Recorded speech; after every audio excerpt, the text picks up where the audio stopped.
ደስታችሁን የሚወስድባችሁ የለም።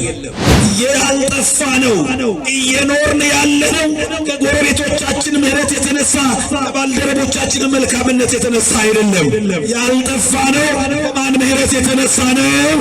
ክብርና ምስጋና ለመሐሪው ጌታ ይሁን።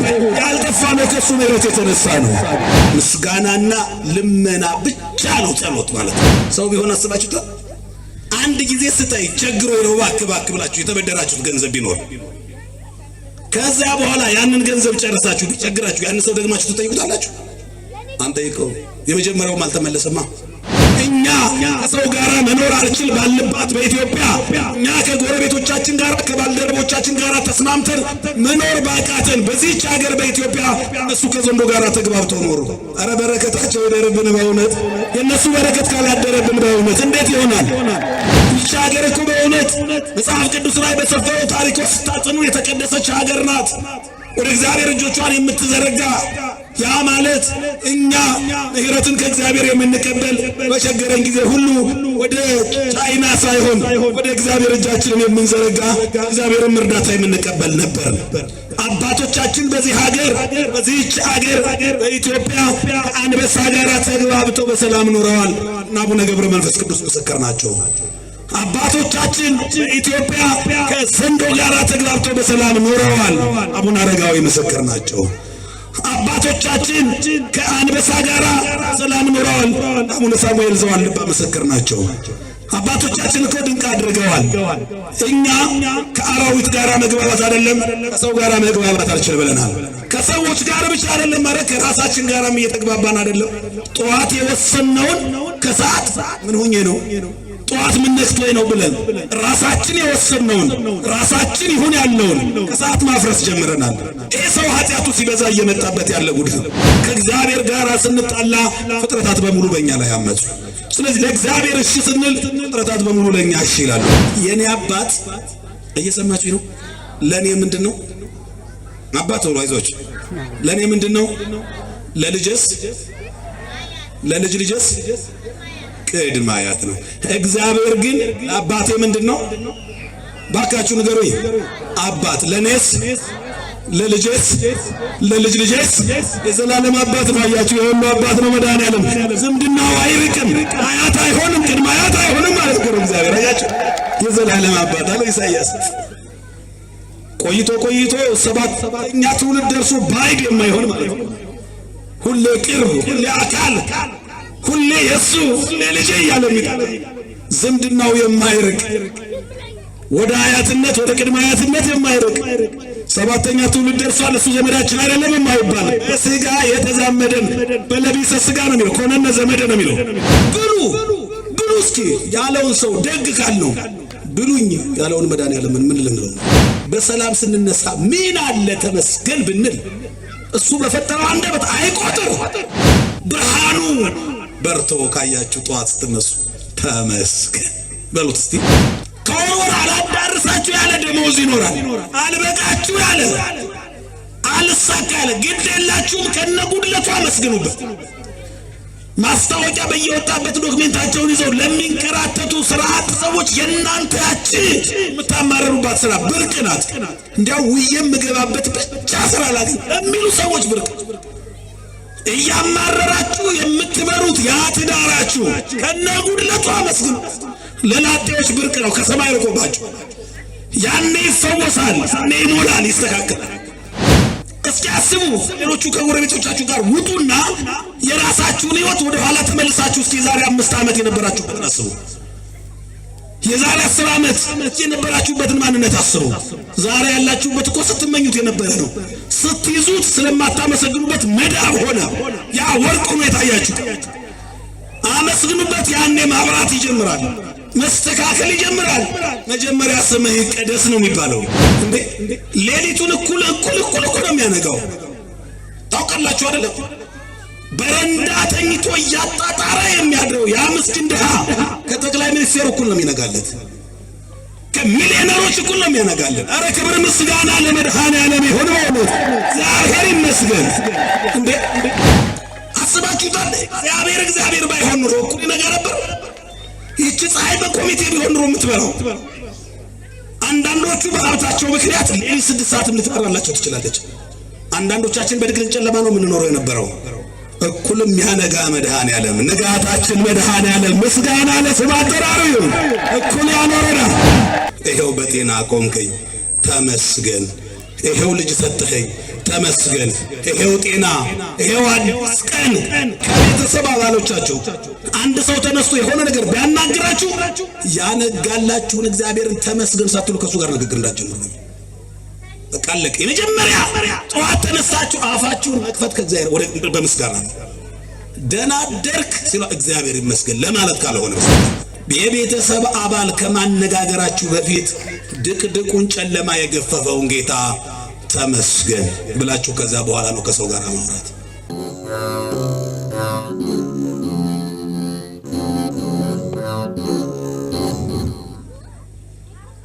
በስመ አብ ወወልድ ወመንፈስ ቅዱስ አሐዱ አምላክ አሜን። ቅዱስ ቅዱስ ቅዱስ ተብለ በአእላፍ መላእክት አንደበት የምትመሰገን የሠራዊት ጌታ ሕያው እግዚአብሔር ሆይ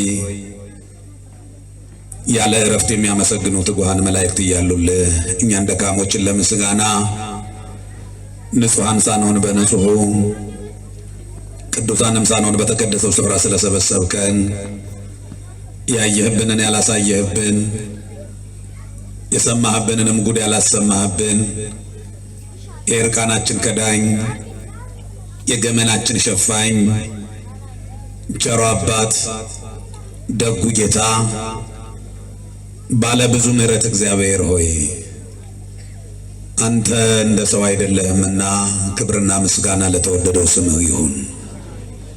በፊታችን የቀረበውን የነፍሳችንን ማዕድ ባርከህ ለሕይወት እንድታደርግልንም ቅዱስ ፈቃድ ይሁን። እናታችን ማርያም ሆይ ሰላም ላንቺ ይሁን እያልን እንሰግድልሻለን፣ እንማልድሻለን። ከክፉ አውሬዳ ታድኝን ዘንድ ተማጽነንብሻል። ስለ እናትሽ ስለ ሐና ስለ አባትሽም ስለ ኢያቄም ብለሽ ድንግል ጉባኤያችንን ዛሬ ባርኪልን። እንደምን ዋላችሁ? እንደምን ዋላችሁ? ሞት በነገሰበት የመርዶ ዜና በበዛበት በሰላም ወጥቶ መግባትን ብርቅ በሆነበት በዚያ አሰቃቂ ዘመን ሕይወታችንን እንዳይን ብሌን ጠብቆ እዚያ ያደረሰን ፍቅሩ ከወዳጅም ከወላጅም በላይ የሆነው ጌታ በትንታ የምታልፍ ደካማ ሕይወታችንን እንዳይን ብሌን ጠብቆ እዚያ አድርሶናልና ስለማይነገር ብዙ ስጦታው ስለማይከፈልም በጎ ውለታ ሁሉ ክብርና ምስጋና ለተቀደሰው ስሙ ይሁን። ቅዱስ ኤፍሬም በውዳሴው፣ አባ ሕርያቆስ በቅዳሴው፣ ቅዱስ ጊዮርጊስ በሰዓታቱ፣ ቅዱስ ያሬድን በማህሌቱ አወድሰው ያልጠገቧት የቅዱሳኑ ናፍቆት ወላዲተ አምላክ ድንግል ማርያም ከምድር የተገኘች ሰማይ ከሰማይ የሰፋች ዓለም ሰማይና ምድር የማይችሉትን ጌታ በቅፏ የያዘች ዓለምን በዝናብ አብቅሎ በፀሐይ አብስሎ የሚመግበውን ጌታ ጡቷን ይዛ የመገበች ዓለምን እንደ እንቁላል በመሃል እጁ የያዘውን አምላክ በእጆቿ የታቀፈች ወላዲተ አምላክ ድንግል ማርያም ከፍጡራን ሁሉ በላይ ክብር ይግባት። ለቅዱሳን ሁሉ እንደየክብራቸው ምስጋና ይድረሳቸው። የጻድቁ አባታችን የአቡነ አረጋዊ ልጃና ጸሎት ረድኤትና በረከት ከሁላችን ጋር ይሁን። እንኳን አደረሳችሁ።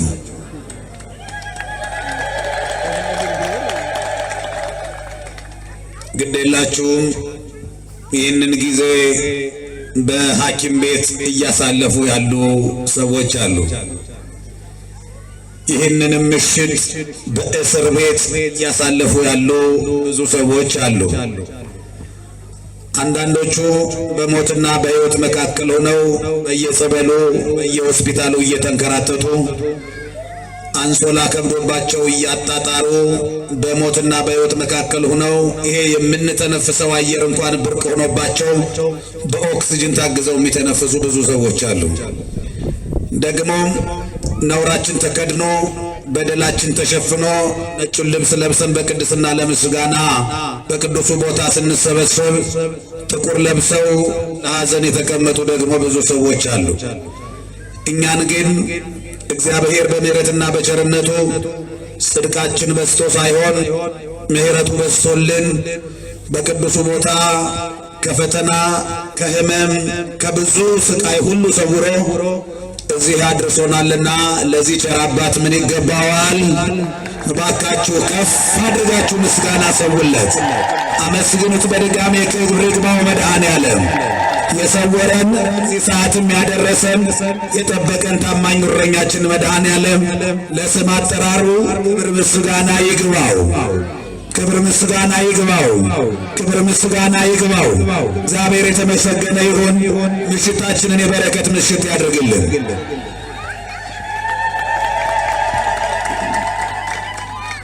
ደስታችሁን የሚወስድባችሁ የለም። የዮሐንስ ወንጌል ምዕራፍ 16 ቁጥር 22 እግዚአብሔር ቢረዳን ባለችን አጭር ጊዜ የምንማማርበት የትምህርታችን ርዕስ ነው። ለአባቶቻችን ለነቢያት ሐዋርያት ለመምህራንና ለሊቃውንት በጉባኤያቸው መካከል እየተገኘ ጥበቡን ምስጢሩንና ማስተዋሉን ያደለ ጌታ መንፈስ ቅዱስ በእኛም በጉባኤያችን መካከል ተገኝቶ ጥበቡን ምስጢሩን ማስተዋሉን ለሁላችንም ያድለን። የመጽናናት ምሽት እግዚአብሔር ያድርግልን። የመጎብኘት ምሽት እግዚአብሔር ያድርግልን። ጥያቄያችን የሚመለስበት፣ እንባችን የሚታበስበት፣ ስብራታችን የሚጠገንበት፣ ጉድለታችን የሚሞላበት ይቅር የምንባልበት የምህረት ምሽት እግዚአብሔር ያድርግልን። እስኪ ሁላችሁም ቃሉን ተከትላችሁ በመናገር አንደበታችሁን በቃላችሁ አስባርኩ። ደስታችሁን በሉ።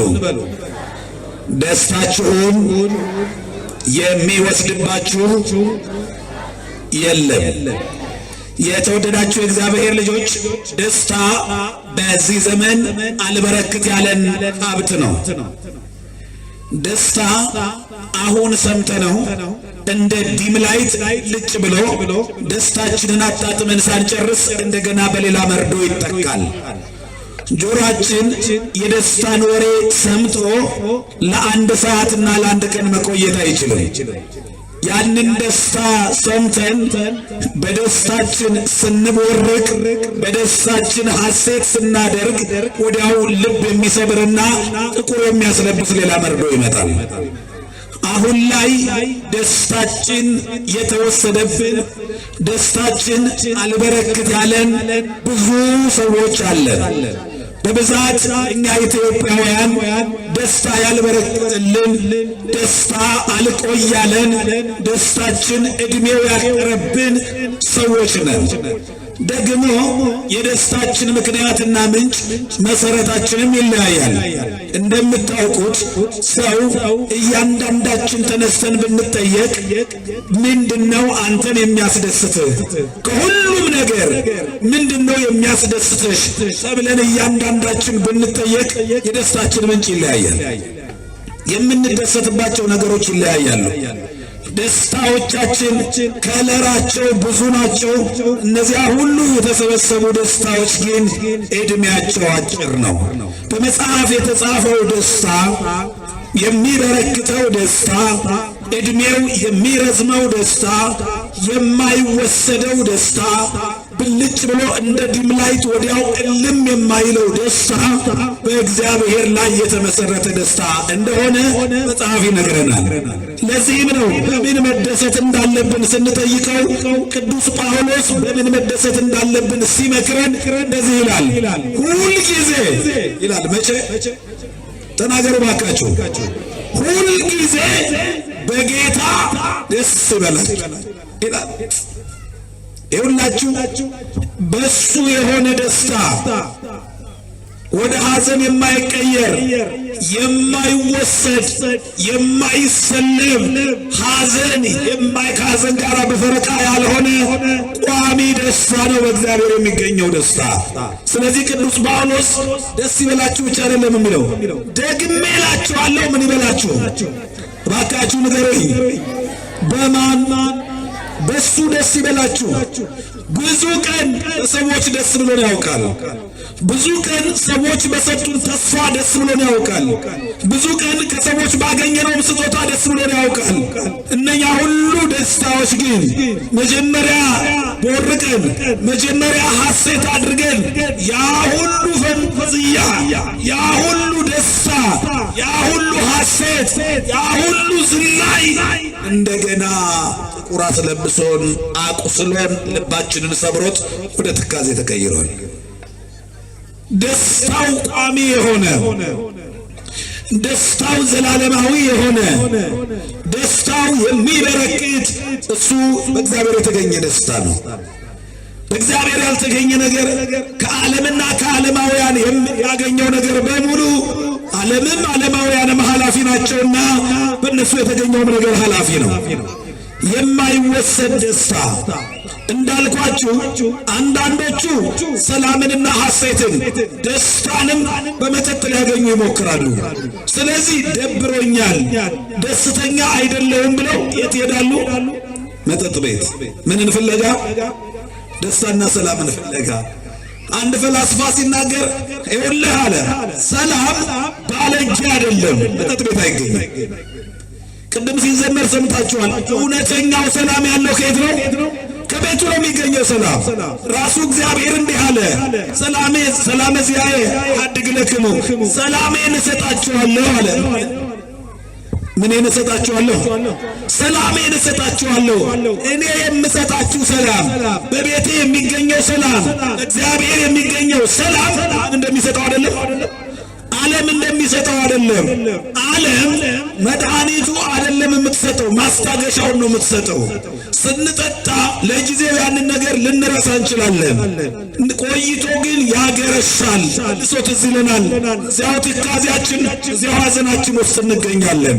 በእግዚአብሔር የሚገኘው ደስታ ግን ደስታችሁን የሚወስድባችሁ ይለማል። አዎ በዓለም ላይ ስትኖሩ በእግዚአብሔር የሚገኘውንም ደስታ ለማጣጣም ስትሞክሩ በዓለም ላይ ብዙ መከራ ይኖራል። ምሳሌውን ከኋላ አስቀመጠ እንዲህ ብሎ አንዲት ሴት አለ ቁጥር 21 ላይ በምትወልድበት ጊዜ በብዙ ትጨነቃለች፣ ደግሞ ታዝናለች አለ። በምን ጊዜ? በምትወልድበት ጊዜ በሌላ ሰዓት ተሰምቷት የማያውቅ በሌላ ጊዜ አሟት የማያውቅ የሕመም ጥግ ትታመማለች። ነገር ግን ከወለደችው በኋላ አለ በሌላ ነገር አግኝታው የማታውቀውን ደስታ ታገኛለች። ወኢትዘከሮ ለሕማማ፣ ከወለደችው በኋላ ምጡን እርሺው ልጁን አንሺው ይሆናል። ደግማም ብትታመም በልጇ በኩል ስለሚገኘው ደስታ የትናንትና መከራዋን ትረሳዋለች። ያንን ሐዘን የሚያስረሳ፣ ያንን መከራ የሚያስደሳ፣ ያንን ቁስል የሚያስረሳ ሌላ ልጅ አግኝታለችና ከሕመሙ በኋላ በተገኘው ልጅ ያንን ሕመሟን ትረሳዋለች። እናንተም አለ እንደዚህ ሴት በዓለም ስትኖሩ መከራ ስደት ይኖርባችኋል ስለ እግዚአብሔር። ነገር ግን ስለ እግዚአብሔር ብላችሁ ተሰዳችሁ፣ ስለ እግዚአብሔር ብላችሁ አዝናችሁ አትቀሩም። ያንን ሐዘን የሚያስረሳ የማይወሰድ ሌላ ደስታ ይሰጣችኋል ነው የሚለው። ክብርና ምስጋና ለእስራኤል አምላክ ይሁን። በእውነት የተወደዳችሁ እግዚአብሔር ልጆች ደስታችሁን እስኪ መርምሩት። ምን ላይ ነው የተመሰረተው ደስታችሁ? ተስፋችሁ ማን ላይ ነው ያለው? በማን ነው ደስተኞች ሆናችሁ እየኖራችሁ ያላችሁት? የተወደዳችሁ የእግዚአብሔር ልጆች ተስፋችሁ፣ ደስታችሁ በእግዚአብሔር ላይ ካልሆነ እመኑኝ እስከዛሬ ባትሰበሩ እንኳን ነገ ትሰበራላችሁ። ሰው ላይ ተስፋ ካደረጋችሁ ሰው ላይ አትደገፉ። መጽሐፍ እንዲህ ነው የተባለው በመጽሐፍ በሰው የሚታመን እርጉም ይሁን ተብሎ ነው የተጻፈው። ሰው የውላችሁ የሸንበቆ ምርኩዝ ነው። ምንድነው? ነገሩኝ እንጂ ሰው የሸንበቆ ምርኩዝ ነው። የሸንበቆ ምርኩዝ የደከመ ሰው ከድካሜ ያግዘኛል ይደግፈኛል ብሎ ቢደገፈው ምን ያደርገዋል? መሰበሩ ብቻ አይደለም ክፋቱ፣ ይወጋዋል፣ ያቆስለዋል። ሰው ነገ በሱ በኩል ያልፍልኛል፣ በሱ በኩል የሆነ ደረጃ ላይ እደርሳለሁ ብላችሁ ተስፋ ካደረጋችሁ ሰው የሸምበቆ ምርኩዝ ነው። መርዳቱን መደገፉን ትቶ ጭራሽ ይገፋችኋል፣ ውድቀታችሁ ምክንያት ይሆናል። ስለዚህ ከተደገፋችሁ አይቀር ሲደገፉት የማይሰበርና የማይወጋውን ማንን እንደገፍ? እግዚአብሔርን እንደገፍ። እሱን ስንደገፍ አመፀኞች ሁሉ የኛ ይሆናሉ። እመኑኝ፣ አመፀኞች ሁሉ ለኛ ይገብራሉ። ለሰው አልሆን ያሉት ሁሉ ለኛ መልካሞች ይሆናሉ። እገሌ እኮ ክፉ ነው፣ ለአንተ እንዴት ነው እንዲገራገር የሆነው እየተባለ ሰው እስከሚገረም ድረስ እገሌ እኮ ክፉ ናት፣ እሷ እኮ ለሰው አትሆንም የተባለችዋ ያቺ ሁሉም በክፋቷ የመሰከረላት ለእኛ ሲሆን ትራራለች። የሚያራራ ማን ስላለ? እግዚአብሔር ስላለ። በቅዱሳኑ ሕይወት ይህንን ነው የምናየው።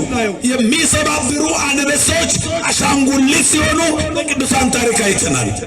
ይኸውላችሁ ከእባብ የከፋ ከዘንዶ የከፋ ፍጥረት እኮ የለም አይደል እንዴ? በእኛ ሕይወት ውስጥ ለመርዛማነት፣ ለአጥፊነት፣ ደግሞ ለተናካሽነት፣ ለክፉ ማንነት ምሳሌ የሚያደርገው ዘንዶ እባብ እያለ ነው አይደል እንዴ?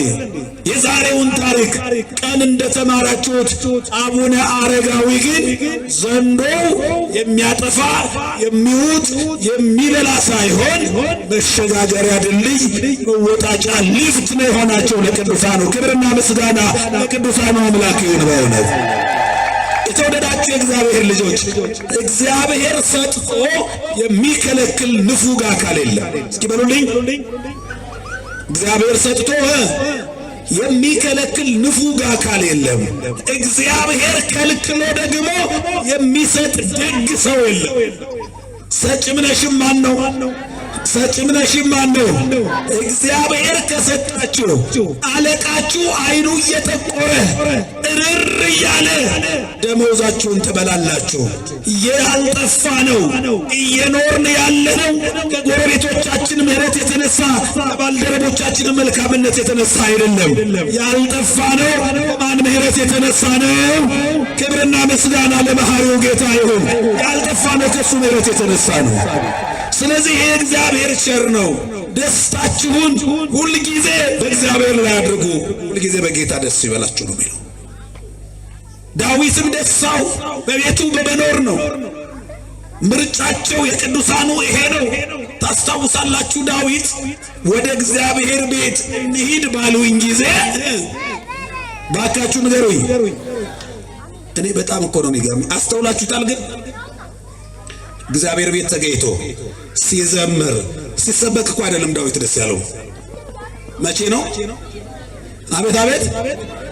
እቤቱ ሆኖ ጓደኞቹ ዛሬ እኮ ንግስ ነው ቤተክርስቲያን አንሄድ ሲሉት ሐሴት ሞላው።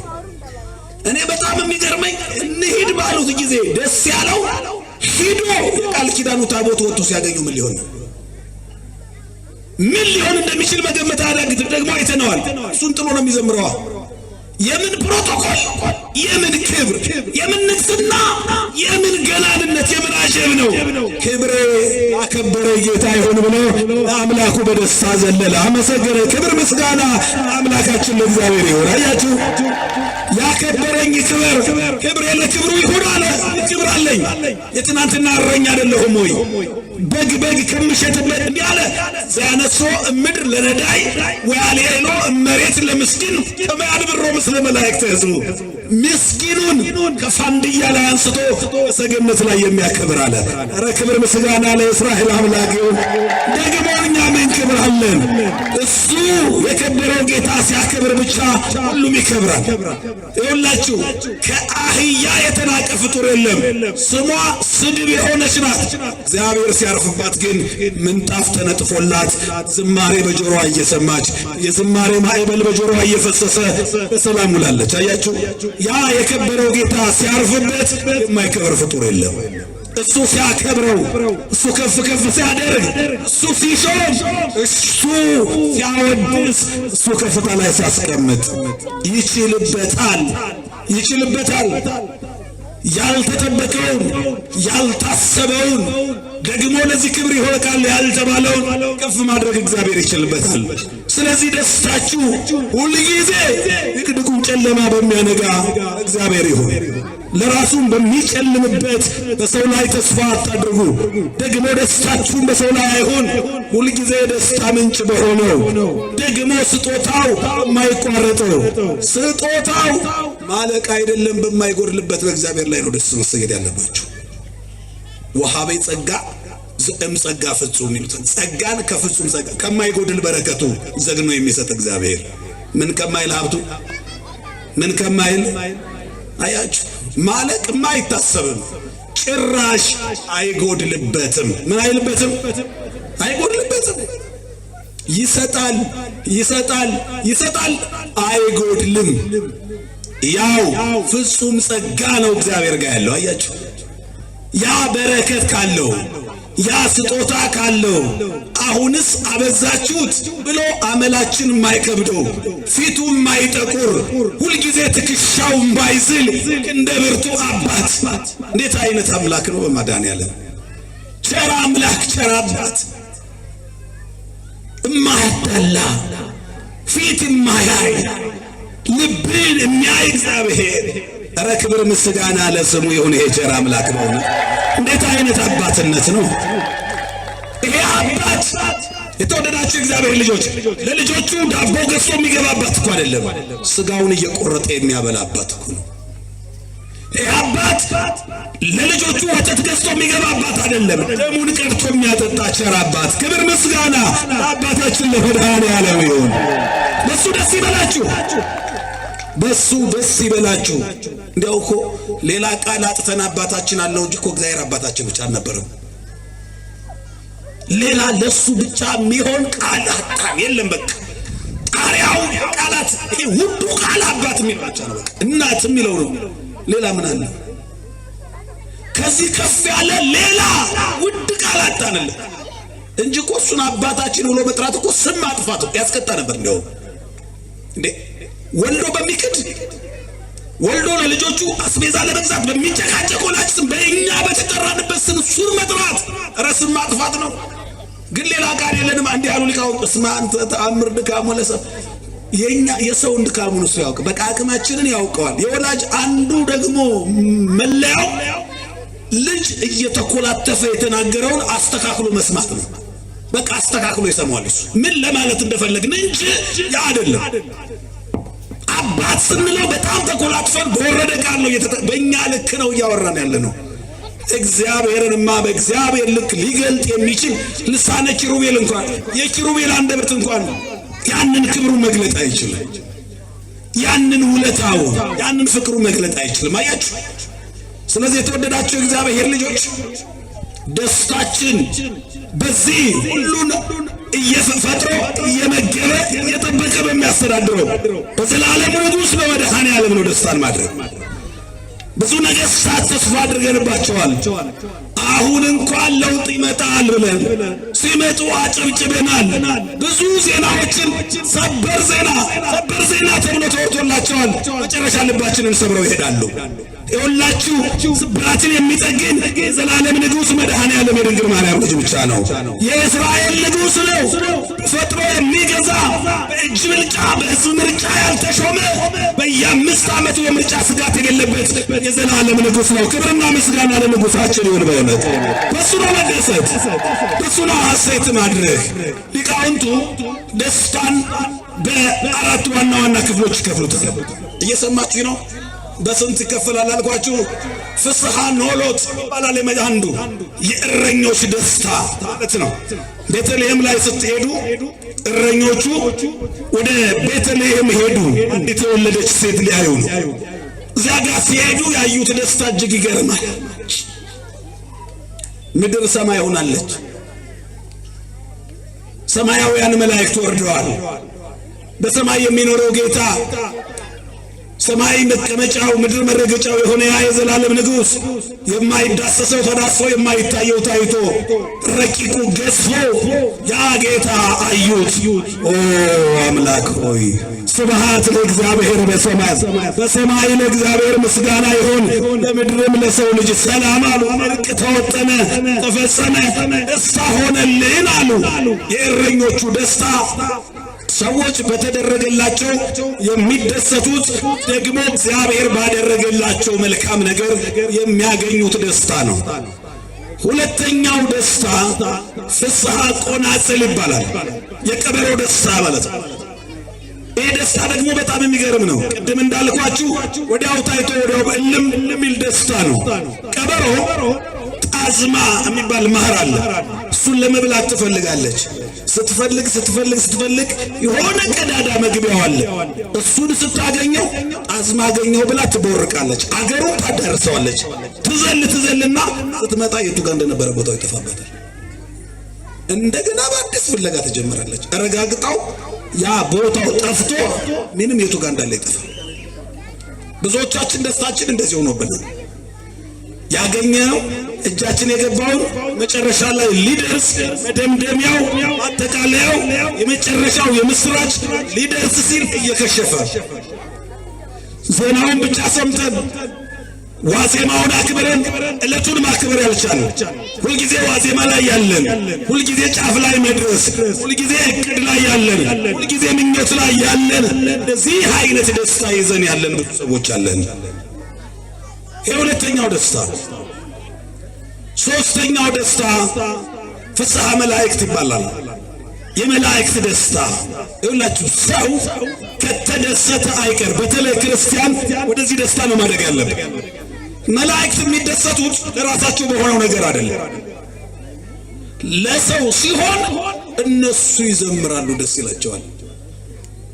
አንድ ሰው ማቀርቀር ወጥቶ ከስብራቱ ተጠግኖ ከነበረበት የኃጢአት አረንቋ ወጥቶ ንስሐ ሲገባ በአንድ ኃጢአተኛ ንስሐ መግባት፣ በአንድ በኃጢአት በቆሸሽ ሰው መመለስ፣ የአዳም ልጅ ሆኖ ተሰብሮ ከአጋንንት ጋር ማህበር ፈጥሮ የአጋንንት ሥራ እየሰራ ሐሰት እየተናገረ በኃጢአት እየረካ ከክፉዎች ጋር ተባብሮ ከሚኖርበት ከዚያ የአመፅ ሥራ ወጥቶ ይበቃኛል ብሎ ወደ ንስሐ ሲመጣ በአንድ ኃጢአተኛ ንስሐ መግባት በሰማይ መላእክት ዘንድ ምን ይሆናል? ደስታ። ለነሱ ምንም እኮ የተደረገ የለም። ለነሱ አሁን እግዚአብሔር ሰው ሲሆን መላእክት ተደሰቱ፣ ከእረኞቹ ጋር አብረው ዘመሩ። ግን ለነሱ ምንም ጥቅም የለውም። በነገራችን ላይ የእግዚአብሔር ሰው መሆን በቃ አለቀ። እግዚአብሔር ለምን ሰው ሆነ ከተባለ ሰውን ሰው ለማድረግ እግዚአብሔር ሰው ሆነ ነው ማለት ነው። ለእንስሳትም ለእጽዋትም ለመላእክትም ለማንም ጥቅም የለውም። ጥቅሙ በብዛት ለማን ነው? ለሰው ነው። ታስታውሱ ከሆነ ነቢዩ ኢሳይያስ ሲናገር እሱም ሰው ስለሆነ ሕፃን ተወልደ ለነ አለ። ሕፃን ምን አለልን? ተወለደልን አለ፣ ራሱንም ጨምሮ። ገብርኤል ግን ይሄ ጉዳይ ስለማይመለከተው ምን አለ? እስመ ተወልደ ለክሙ፣ ተወልዶላችኋል። አይመለከተኝም እያለ ነው። በቃ ይሄ ደስታ ለሱ ምንም የሚሰጠው ጥቅም የለም። ስለዚህ ተወልዶላችኋል። እሱም የሚያገኘው ጥቅም ቢኖር ኑሮ ተወለደልን ነው የሚለው እንደ ኢሳይያስ። ግን እስመ ተወልደ መድኃኒት ክርስቶስ ምን ብሎላችኋል? አቤት አቤት! እሱን በቃ ራሱን አገለላያችሁ። ግን ደስተኛ ነው። ለምን? ለሰዎች በሚደረገው በጎ ነገር መላእክት ይደሰታሉ። ይሄ የመላእክቱ ደስታ የክርስቲያኖች ደስታ ሊሆን ይገባል። ምን ማለት ነው? ጎረቤት ሲያልፍለት፣ ጓደኛችን ሲሳካለት ሰይ ያድርግለት መልካም ነው ብሎ በጎረቤት ስኬት መደሰት፣ በጓደኞቻችሁ ከፍታ መደሰት፣ ይሄ ደስታ ከለሩ የደስታ ምድቡ ከመላእክት ደስታ ነው። እንዲህ አይነት ደስታ ላይ ልንደርስ ያስፈልጋል። እንዲህ አይነት ደስታ አለ። ክርስቲያኖች ሁል ጊዜ ወንጌል የሚማሩት በክርስትናው አጥር ውስጥ የተካተቱት ምን እንዲሆኑ ነው ከተባለ ወደዚህ ሐሳብ ከፍ እንዲሉ ለነሱ ከሚደረገው በላይ የወንድሞቻቸው ስኬት፣ የጎረቤቶቻቸው መባረክ እነሱን ደስ ሊያሰኛቸው ይገባል። ሌሎቹ ሲያልፍላቸው የሚከፋን ከሆነ የሆነ ችግር አለ፣ መጸለይ ያስፈልጋል። ይሄንን መንፈስ አረቅልኝ፣ ቅናት ይባላል። ሌሎቹ ሲሳካላቸው ሲከናወንላቸው ጌታ ሆይ የጎበኛሃት የባረካት ያሳካህለት ደግሞ ከእርሱ ጋር ሆነ መሻቱን የፈጸምክለት ተመስገን ብለህ መሻት ፈጽም ብሎ መጠየቅ ነው። ይሄ ነው የክርስትና ዋጥ። እናንተስ በምትጸልዩ ጊዜ እንደዚህ ጸልዩ። ምን አባታችን ሆይ በሰማይ የምትኖር አቤት አቤት ስምህ ይቀደስ። መጀመሪያ ነው የሚጀምረው። ስምህ ይቀደስ፣ ይክበር፣ ይንገስ፣ ይወደስ፣ ስምህ ከፍ ይበል። ከዚያ የዕለት እንጀራችንን ይኸው መጀመሪያ ምስጋና፣ ከዚያ ልመና ማለት እኮ ነው። እንደዚህ ጸልዩ ጊዜ ከዚህ ውጭ የሆነ እርግማን፣ ሌላ ኮተታ ጸሎታችሁ ላይ አትቀላቅሉ። ምስጋናና ልመና ብቻ ነው ጸሎት ማለት። ምስጋናና ልመና ነው። ዝርዝር ሐሳቡ ሲጨመቅ ከዚህ ውጪ የሆነ ጎረቤቶቻችሁን እያነሳችሁ የሥራ ባልደረቦቻችሁን እያነሳችሁ እርግማን ከቀላቀላችሁ እመኑኝ ጥያቄያችሁ አይመለስም፣ ልባችሁ አይታበስም። ለምን? እንደዚህ ጸልዩ ተብለናል። እኛ ምን ጸልዩ እንደዚህ ነው። የኛ ሐሳብ ሌላ ነው፣ የእግዚአብሔር ሐሳብ ሌላ ነው። እስቲ ሰው ቢሆን አስቡት። እስቲ ሰው ቢሆን አስባችሁታ? አንድ ጊዜ ስታይ ቸግሮ ነው እባክህ ብላችሁ የተበደራችሁት ገንዘብ ቢኖር ከዛ በኋላ ያንን ገንዘብ ጨርሳችሁ ቢቸግራችሁ ያን ሰው ደግማችሁ ትጠይቁታላችሁ? አንጠይቀው። የመጀመሪያውም አልተመለሰማ። እግዚአብሔር ግን የሰጠንን ሳንመልሰው እንደገና ስጠን እንለዋለን። ደግሞ ስጦታው አንገት ያስደፋል። ይኸውላችሁ የሰው ስጦታ ብድር ውለታ ቢኖርባችሁ ባያችሁት ቁጥር እኮ ብድሩ ነው ትዝ የሚላችሁ። ሲደወል ልክ ስልኩ የሱን መሆኑን ስታውቁ ከውሉ ምትሉ የመድኃኔዓለም ስጦታ ምንም የማይከብድ ስጦታ ነው። ክብር ምስጋና ስለማይነገር ስጦታው ለአምላካችን ለእግዚአብሔር ይሁን። ይሄ መላእክቱ ደስታ ነው።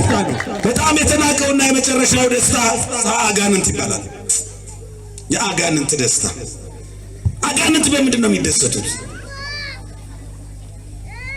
አጋንንት የሚደሰቱት በወንድማማቾች መለያየት፣ በመካከላቸው መራራቅ ሲፈጠር፣ መቃቃር ሲፈጠር፣ ሀገር ምድረ በዳ ሲሆን፣ ንብረት ሲወድም፣ የሰው ደም እንደ ቆሻሻ ውሃ ሲፈስ፣ በዚህ በክፉ ስራ አጋንንት ይደሰታሉ። ከመላእክት ደስታ በተቃራኒው ነው። መላእክት በሰዎች ንስሐ መግባት ደስ ሲላቸው፣ ለአጋንንት ግን ኪሳራ ነው። አንድ አባል እነሱ ተማርኮ ወጥቷል ማለት ነው። መላእክት ደግሞ የአጋንንት አባል ሆኖ የነበረ አንድ የአዳም ልጅ ከዛ ከርኩሳን ማህበር ከነሱ ተለይቶ የኛ አባል ሆኖ በንጽህና ሊኖር ወስኖ ወደኛ ማህበር ተቀላቅሏልና ደስ ይበላችሁ ብሎ መላእክት ደስ ይላቸዋል። መላእክት እልል ሲሉ አጋንንት እርር ይላሉ። አጋንንት እልል የሚሉት በምንድን ነው ሲባል እኛ እርር ስንል ነው። እየሰማችሁ ነው? እኛ ደግሞ እልል ስንል አጋንንት ምን ይላሉ? ስለዚህ አጋንንት እርር ይበሉ፣ እኛ ምን እንበል ማለት ነው?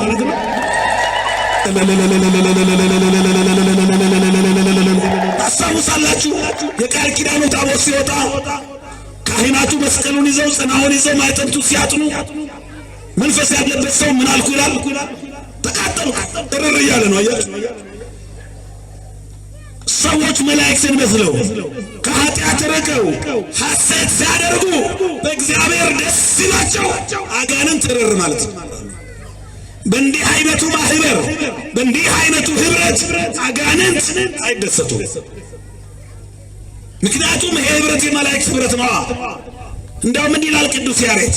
ንሕነ ማህበረ መላእክት ወጠነ ተናግሮ ተወቱ ኢየሱስ ክርስቶስ። እኛ በሉ እስኪ ጠቅልል አድርገን ተርጉመው፣ እኛ የመላእክት የማህበራቸው አባል ነን። በቃ ክርስቶስን በማመስገን አሁን ስንዘምር እንደው ተሳተፍነ ምስሌሆሙ አለ ቅዱስ ያሬድ። ስንዘምር አለ ከነ ቅዱስ ሚካኤል ጋር አብረን እየበላን ነው፣ አንድ ማዕድ ተሰልፈን። የዳዊት መዝሙር 77 በቅንፍ 78 ቁጥር 25 ላይ ምንድን ነው የሚለው? ወህብስተ መላእክቲሁ በሉ ዋለመህያው የሰው ልጆች የመላእክትን እንጀራ በሉ። አይገርማችሁ? ስለዚህ ይሄ ቆይታ የመላእክት ምህረት ከመላእክቱ ጋር ያደረግነው ቆይታ ነው። አስቡ። እዚህ ከመጣን ሐሜት አልሰማንም። እዚህ ከመጣን መጥፎ ነገር አልተናገርንም። እዚህ ከመጣን መጥፎ ነገር አላየንም።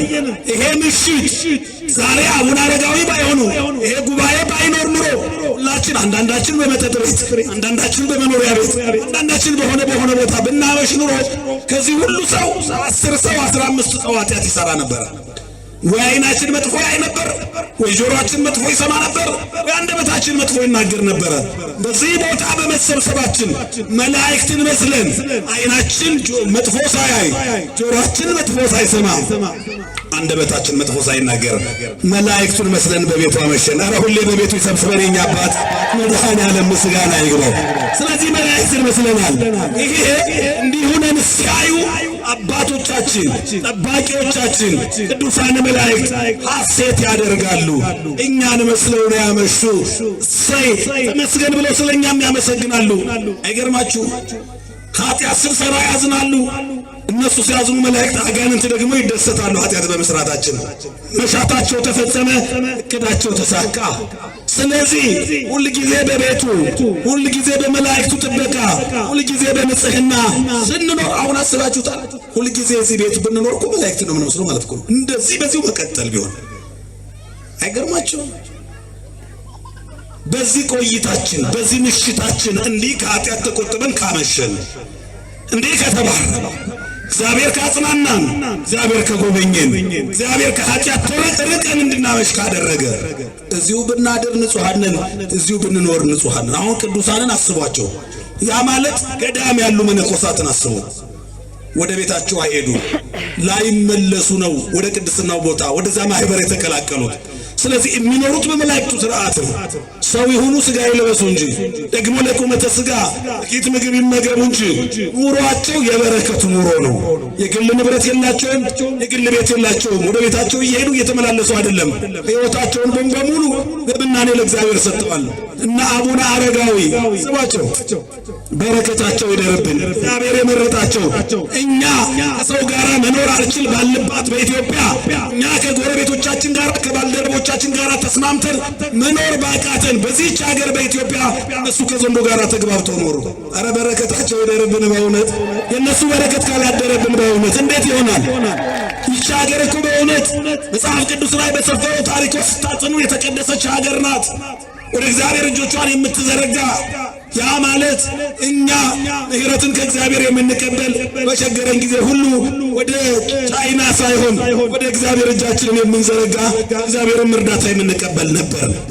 አባቶቻችን በዚህ ሀገር በዚህች ሀገር በኢትዮጵያ ከአንበሳ ጋር ተግባብተው በሰላም ኖረዋል እና አቡነ ገብረ መንፈስ ቅዱስ ምስክር ናቸው። አባቶቻችን በኢትዮጵያ ከዘንዶ ጋር ተግባብተው በሰላም ኖረዋል። አቡነ አረጋዊ ምስክር ናቸው። አባቶቻችን ከአንበሳ ጋር ሰላም ኖረዋል። አቡነ ሳሙኤል ዘዋልድባ ምስክር ናቸው። አባቶቻችን እኮ ድንቅ አድርገዋል። እኛ ከአራዊት ጋር መግባባት አይደለም ከሰው ጋር መግባባት አልችል ብለናል።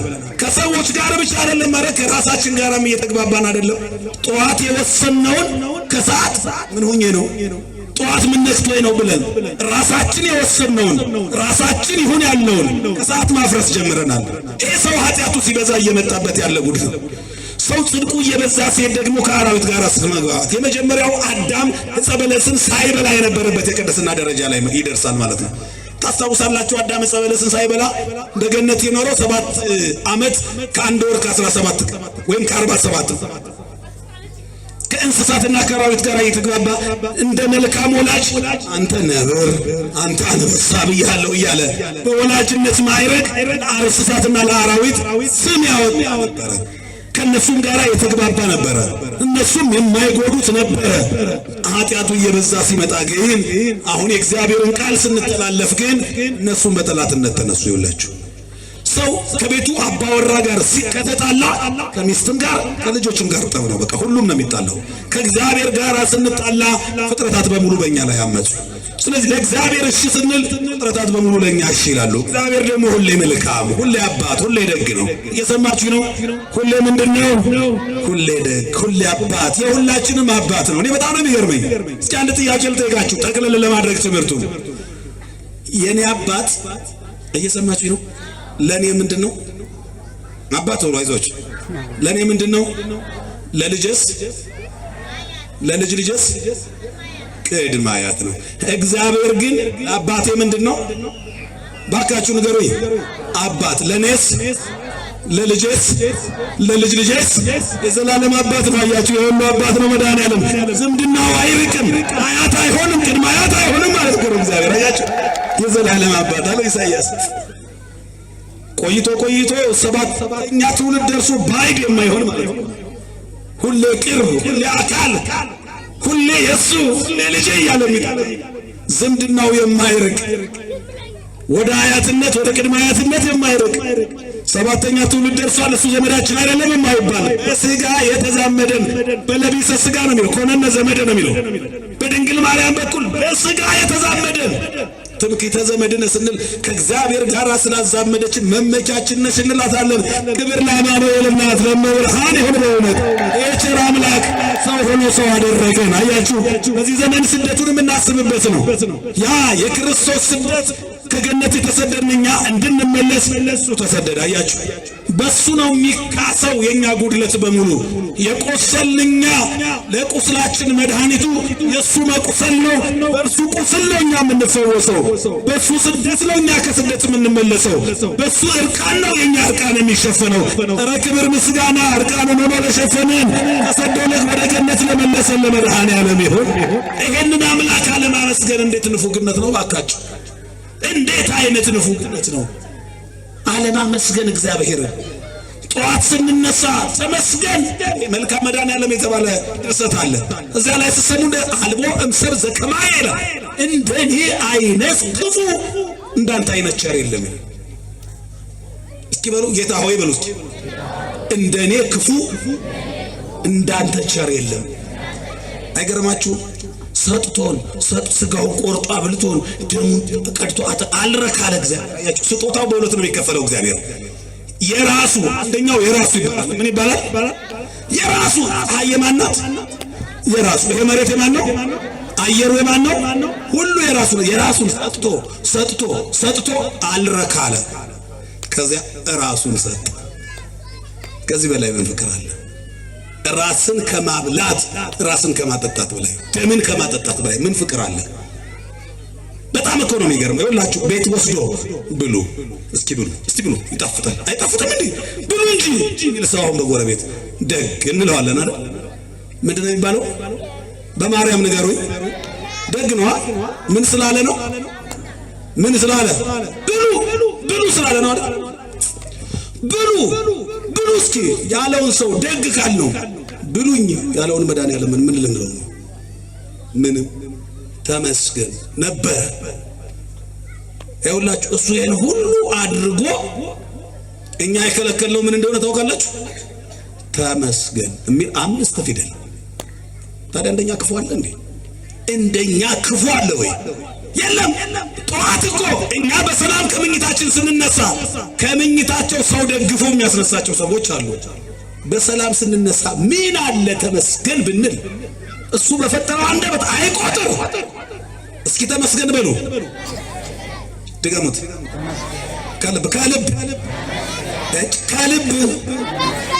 ከልባችሁ ነው። እስቲ እጃችሁን እንደዚህ አድርጉት። እንደዚህ እንደሚጸልይ እንደዚህ ጎሽ። አሁን ይኸውላችሁ ተመስገን ስትሉ ዝም ብሎ ባፍ ብቻ ተመስገን አይባልም። ልባችሁ ላይ እግዚአብሔር ያደረገላችሁን አንድ በጎ ነገር ልባችሁ ትከሻ ላይ ያስቀምጣችሁ በርዕስ ነው እግዚአብሔር የሚመሰገነው። ዝም ብሎ ተመስገን አይባልም። ስለ ልጄ በቃ ያንን የሚያምረውን ኩርትፍትፍ ሲል የሚያምረውን ሕፃን ልጅ ልባችሁ ትከሻ ላይ ታስቀምጡታላችሁ። ያንን ትጓጉለት የነበረ እግዚአብሔር ስራ ሰጥቷችሁ ወይ ልጅ ወይ ወላጅ ወይ እድሜ ወይ ጤና ሰጥቷችሁ አይደል እግዚአብሔር እሱን ልባችሁ ላይ አድርጋችሁ ያንን ርዕስ አድርጋችሁ ነው ተመስገን ማለት ያለባችሁ። እስኪ በሉት አሁን እጃችሁ እንዲያርጉና ተመስገን ድገሙት በማርያም። ጠዋት ይሄ ድቅድቅ ጨለማ ተገፎ እኛ በተኛንበት ሌሊት አብርቶ የሚጠብቅ አባት አለ። ብርሃኑ በርቶ ካያችሁ ጠዋት ስትነሱ ተመስገን በሉት እስቲ። ያነጋህልኝ ተመስገን። ጠዋት ስትነሱ ሁሉ ጊዜ ጠዋት ምክንያት ፈልጋችሁ ስለ 3 ምክንያቶች ለልጄ ተመስገን፣ ስለ ጤናዬ ተመስገን፣ ሳይኖረኝም እኔን ያኖርክ መድኃኒዓለም ተመስገን ብላችሁ ሰበብ ምክንያት ፈልጋችሁ ማመስገን አለባችሁ። ምክንያት ፈልጋችሁ ከዛ የጎደለ እኮ ይኖራል፣ የተመሰቃቀለ ይኖራል። ከነ ጉድለቱ ተቸግራችሁ የምታስተምሯቸው ልጆች ይኖሯችኋል። ከነ ችግሩ ልጆቻችሁን የሰጠ እግዚአብሔር ተመስገን። ለመውለድ ላልቻሉ ለመካኖች ብርቅ ናቸው እነሱ ብርቅ። ከወር አላዳርሳችሁ ያለ ደመወዝ ይኖራል፣ አልበቃችሁ ያለ አልሳካ ያለ ግድ የላችሁም። ከነ ጉድለቱ አመስግኑበት። ማስታወቂያ በየወጣበት ዶክሜንታቸውን ይዘው ለሚንከራተቱ ስርዓት ሰዎች የእናንተ ያቺ የምታማረሩባት ስራ ብርቅ ናት። እንዲያው ውዬም ምገባበት ብቻ ስራ ላገኝ የሚሉ ሰዎች ብርቅ። እያማረራችሁ የምትበሩት ያ ትዳራችሁ ከነ ጉድለቱ አመስግኑ። ለላጤዎች ብርቅ ነው፣ ከሰማይ ልቆባችሁ። ያኔ ይፈወሳል፣ ያኔ ይሞላል፣ ይስተካከላል ስታመሰግኑበት። ምንድነው ሁልጊዜ ማጉረምረም? እስኪ አስቡ። ሌሎቹ ከጎረቤቶቻችሁ ጋር ውጡና የራሳችሁን ህይወት ወደ ኋላ ተመልሳችሁ እስኪ ዛሬ 5 ዓመት የነበራችሁበትን አስቡ። የዛሬ 10 ዓመት የነበራችሁበትን ማንነት አስቡ። ዛሬ ያላችሁበት እኮ ስትመኙት የነበረ ነው። ስትይዙት ስለማታመሰግኑበት መዳብ ሆነ። ያ ወርቅ ሆኖ የታያችሁ አመስግኑበት። ያኔ ማብራት ይጀምራል፣ መስተካከል ይጀምራል። መጀመሪያ ስምህ ይቀደስ ነው የሚባለው። መጀመሪያ ተመስገን ነው የሚባለው። እንዴ ሌሊቱን እኩል ነው የሚያነጋው። ታውቃላችሁ አይደለም? በረንዳ ተኝቶ እያጣጣረ የሚያድረው ያ ምስኪን ድሃ ከጠቅላይ ሚኒስቴር እኩል ነው የሚነጋለት፣ ከሚሊዮነሮች እኩል ነው የሚያነጋለት። አረ ክብር ምስጋና ለመድኃኔዓለም ይሁን በእውነት እግዚአብሔር ይመስገን። እንዴ አስባችሁታል? እግዚአብሔር ባይሆን ኑሮ እኩል ይነጋ ነበር። ይህች ፀሐይ በኮሚቴ ቢሆን ኑሮ የምትበራው።